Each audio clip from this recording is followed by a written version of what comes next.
යාළුවනේ, ඊයේ වීඩියෝ එකෙන් අපි කතා කළා රුපියල් 3000කින් හෙල්දි ෆුඩ්ස් බිස්නස් එකක් පටන් ගන්නේ කොහොමද කියලා. අද අපේ දෙවෙනි පියවර තමයි කස්ටමයිස්ඩ් ගිෆ්ට් නැත්නම් මිනිස්සු ඉල්ලන විදියට විශේෂ තෑගි නිර්මාණය කරලා දෙන බිස්නස් එක. අද කාලේ උපන්දින සංවත්සර වගේ විශේෂ උත්සව වලට වෙනස්ම විදියේ තෑග්ගක් දෙන්න හැමෝම කැමතියි. ඉතින් රුපියල් 2000ක් 3000ක් වගේ පොඩි මුදලකින් ගෙදර ඉඳන් මේක කරන්නේ කොහොමද කියලා අද අපි බලමු. පළවෙනි දේ තමයි ගෙදර ඉඳන් හදන්න පුළුවන් තෑගි වර්ග මොනවද කියලා බලන්න ඕනේ. මේකට ලොකු මැෂින් ඕන වෙන්නේ නැහැ. ඔයාගේ අත්කම් හැකියාව විතරයි ඕනේ. YouTube එකකින් බලාගෙන ලේසියෙන් හදන්න පුළුවන් වර්ග 3ක් තියෙනවා. අංක 1 explosion boxes.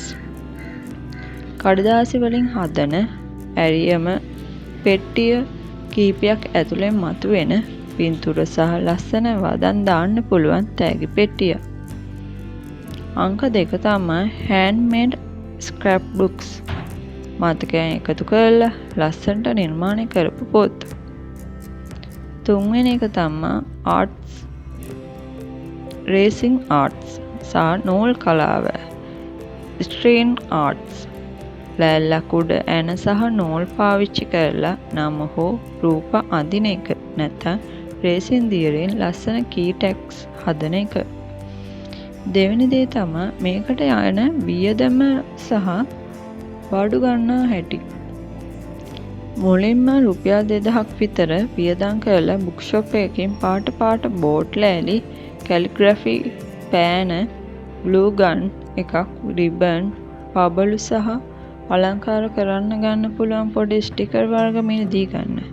මේ බිස්නස් එකේ තියෙන වාසියම තමයි ඔයා කලින්ම බඩු හදලා තියාගන්න ඕනේ නැහැ.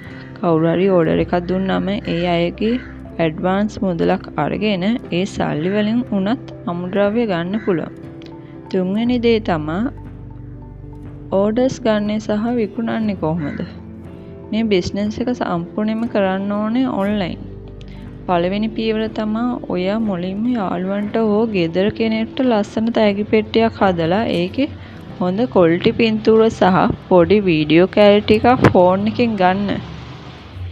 දෙවෙනි පියවර තමයි Facebook page එකක් සහ Instagram ගිණුමක් ආරම්භලා ඒ පින්තූර අප්ලෝඩ් කරන්න.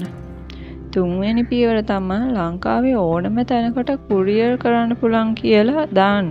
රුපියල් 500ක් වියදම් කරලා හදන gift box එකක් ඔයාට රුපියල් 2000කට වඩා වැඩිමකට හොඳ ලාභයක් තියාගෙන විකුණන්න පුළුවන්. කාටවත් නැති වෙනස්ම තෑග්ගක් දෙන්න මිනිස්සු ලොකු මුදලක් වියදම් කරන්න ලෑස්ති නිසා මේක 2026 දී කරන්න පුළුවන් සුපිරිම බිස්නස් එකක්. ඉතින් මේ බිස්නස් එක ගැන ඔයාට තියෙන ප්‍රශ්න පල්ලෙයන් කමෙන්ට් කරන්න. හෙට වීඩියෝ එකෙන් අපි කතා කරමු අපේ ලැයිස්තුවේ තියෙන තුන්වෙනි බිස්නස් එක වෙන ෆෝන් එකෙන් හෝ ලැප්ටොප් එකෙන් ගෙදර ඉඳන්ම කරන්න පුළුවන් කන්ටෙන්ට් රයිටින් සහ ට්‍රාන්ස්ලේෂන්. ඒ කියන්නේ ලිපි ලියලා සහ පරිවර්තනය කරලා සල්ලි හොයන බිස්නස් එක ගැන. ඒ වීඩියෝ එක බලන්න අපි බිස්නස් කරමු channel එක subscribe කරන්න. ජය වේවා.